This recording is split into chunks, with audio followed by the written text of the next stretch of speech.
often should you be watering your garden? That's the question of the day, and it is the difference between life and death of your garden. Maybe you're getting more sun, or you have higher temperatures, or you're not getting any rain. You might have to water more often. If you're getting lots of rain, or maybe you're gardening in the shade, you need less water. Are you gardening in the ground? Are you gardening with pots? What size are those pots? All of those things play a factor into how much water and how often you should be watering. Watering efficiently is very tricky, and so let's learn about how to water. So welcome everybody. You are at Gardening with the Landscape Connection. My name is Michelle. I live up here in Northern Illinois, and that is what we're going to talk about today: how to water. So you can overlove or overwater, or underwater or underlove your garden, and that will play a big role into how healthy your garden is. Some things to think about when you're actually putting your garden in are, what are the water needs of the plants that you're putting in the garden? Are you putting plants together that have the same watering requirements? Are you putting an astilbe, which is a water-loving maniac, next to a sedum, which is drought tolerant, and then watering them the same and expecting them to be totally fabulous in the garden? That information should be on the tag, and if it's not, you can usually Google it and find that information out. So when you're planting your garden, think about that. Are the watering requirements of the plants that you're putting in low, medium, or high? Also, the age of the plant can determine how much water it needs. If it's young, it needs more water at the beginning, but once it matures, maybe it needs less water. Also, your soil type and the drainage capacity will also determine how much water you need to be putting into the ground. Do you have loamy, sandy, clay, silt? All of those factors play a role in how much water you need to be watering. I guess how much water you need to be putting into the soil would be a better way to put that. So sandy soil, the water's going to flow right through it. Clay soil, a lot of you probably experience clay soil. It kind of just holds on to that water and doesn't drain as quickly. Also, weather plays a huge role. How much rain are you getting? Are you in full sun or are you in the shade? Is it overcast today? Is it windy today? Windy conditions really dry your plants out too. So those are all things to think about when you're setting up your watering schedule for your plants. Now, some people are like, watering schedule? What do you mean a watering schedule? I have to have a watering schedule? I thought I could just rely on the rain. Well, maybe in some parts of the world you can, but in others, nope. You got to have a watering schedule to keep your gardens healthy, thriving, and looking good. Because if your gardens aren't healthy and thriving, what happens? You get bugs, you get disease, things die. Then you spent all that money putting your landscaping in, and then you didn't spend the time watering it properly, and then you're out there buying things again. Why would you want to do that?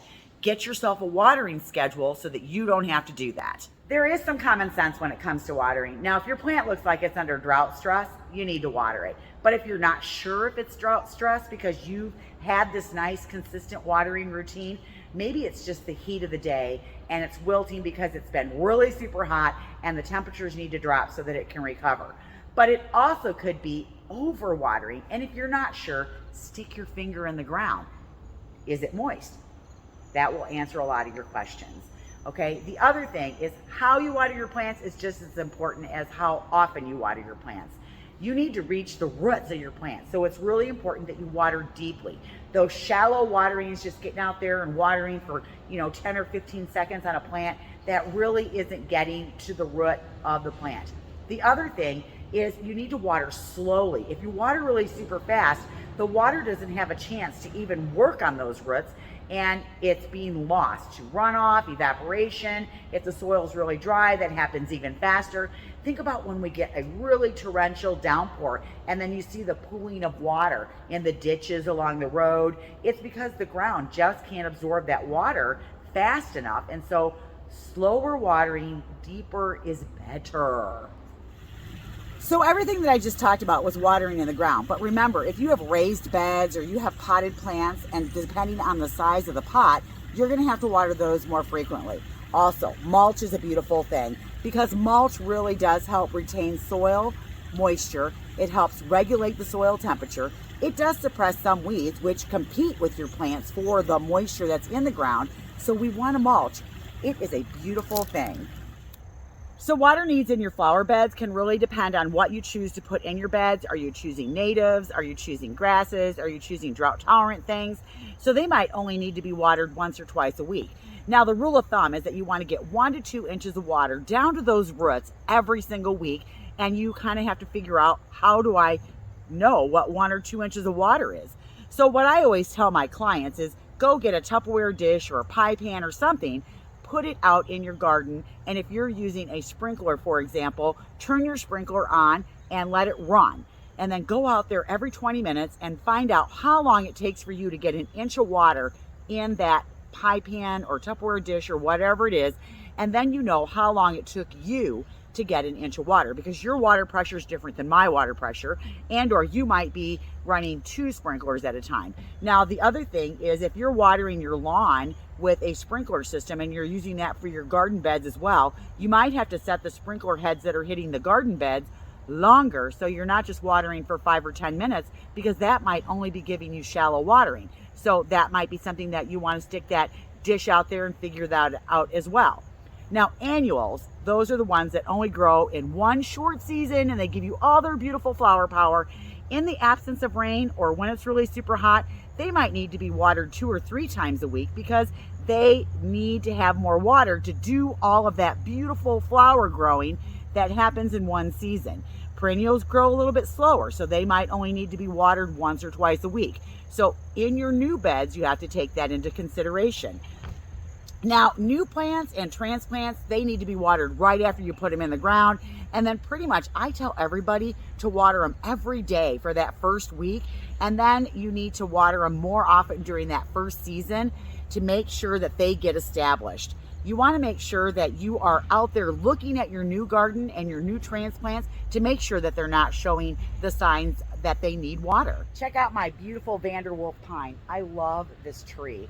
And when I planted it, it was like in a 5-gallon pot. It was only maybe 2 feet high, and it was so stressed. I had had it for like 3 years in this pot, and it never sold. We were overwintering it every year, and I finally said, this is so beautiful, this tree, I need to put it in the ground. So I did. So here it is, 3 years later. It's put on some good growth. It's nice and healthy. But that first year that I put it in, I had to water it every single week to get it established. And that's what I mean by, you have to get them established so that they become drought tolerant. Now, when we get maybe 3 or 4 weeks without rain, I do have to come out here and add some supplemental water to this, because it's not a native to where I live, but I want this tree. It's so beautiful. And I bet you there's trees sometimes that you want, or shrubs or plants that are non-natives. Now, yes, native plantings are superior in the respect that they, are best outfitted for the precipitation levels in your climate where you live. And if you plant non-native, some of them are drought tolerant too. But whatever it is that you plant, about once a week, if you're not getting rain, you got to get out there and saturate your trees. Now, they say to water out to the drip line. So as a tree matures, what does that mean? It means as your tree grows, the drip line is the outer area of the tree. That's where the little feeder roots are at. They're not at the base of the tree. They usually grow out, or they're growing down, and that's where they're taking up their nutrients and their water. So for me, I only had to water this one extra time this year. We had kind of a little mini drought at the beginning of June where it didn't rain for like 8 weeks. And now we've been getting more rain now, and we get at least that rain that it needs to be beautiful, because look at it, it looks great. Check out my apple tree. They are coming in really nice. This is the same tree that I pruned back in, I think it was February or March. I did a pruning fruit trees and a fruit tree spray video, and you can go back and watch all of that. But fruit trees and fruit bearing shrubs have different watering needs than landscape trees. They need water during that 6-week period before, during, and after bloom. That is the most important time for them to have water. So if you're not getting regular rain, you might have to go out there and add supplemental water to your trees.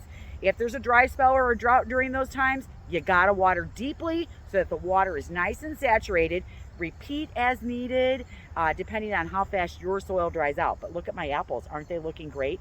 Now, I can say that in all the years I've had this apple tree, it is probably 8 or 9 years old, I have only ever had to supplement the water one time. And so for the most part where I live, the water is perfect in the spring for this to be able to grow and develop and do just fine on its own.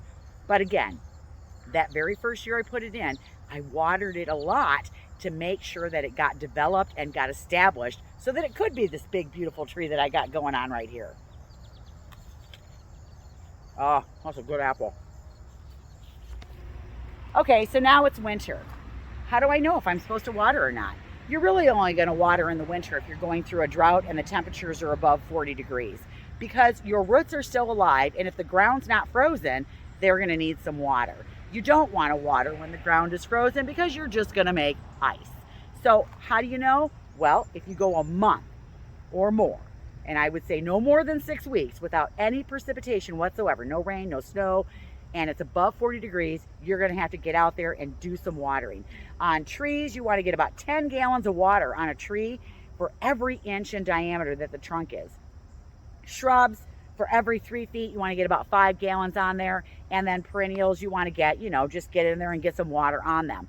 Especially if this stuff is new and you just planted it in the fall and it's not fully established yet, you definitely want to get out there and get some water on things. Again, if you're going to water in the winter, you need to make sure that the air and the soil temperature are above 40 degrees and do it like midday. That's going to be the warmest part of the day and the best chance for everything to really soak in. And if it continues not to rain or have snow and it stays above 40 degrees, every month you need to get out there and do that. It's just a good practice to do. Now, I have personally never had to water in the winter here where I live, but I'm sure there's places out there where that happens. The only other thing is, in my area where I live, because it does get cold, is evergreens don't have the ability to pull water up through their roots in the winter. And we do get a lot of storms that come in from the northwest. And if you've got evergreens that are planted on the northwest, it might be a good idea to cover them with this product called Wilt Stop. Now, typically you're going to do this after they've gone dormant, which here is usually, the first or second week in December, and you spray this all over the leaves. Now, I use this mostly for boxwoods because they're the ones that dry out the easiest here. And I find that this product works great. And what it does is it seals the needles so that it holds all that moisture in there, and it has a better chance of not drying out through the winter. So I love this product. It's made by Bonide. You can probably find it at a box store or a garden center, but this is a great product to use if you've ever had that problem with your boxwoods. So that's all I have for today. I hope that this answered some questions for you guys. And it was, even if you have been gardening for a long time and you learned one little thing, that makes me happy. And if you're a new gardener, I hope that this helps you know how to water your garden. Remember, the rule of thumb is 1 to 2 inches of water per week. Water deeply, less often, and water in the morning if at all possible. That takes us through watering. I'm Michelle with the Landscape Connection. Thanks so much for watching. We'll see you in the next video. You guys have a great day and keep on gardening. Bye, everybody.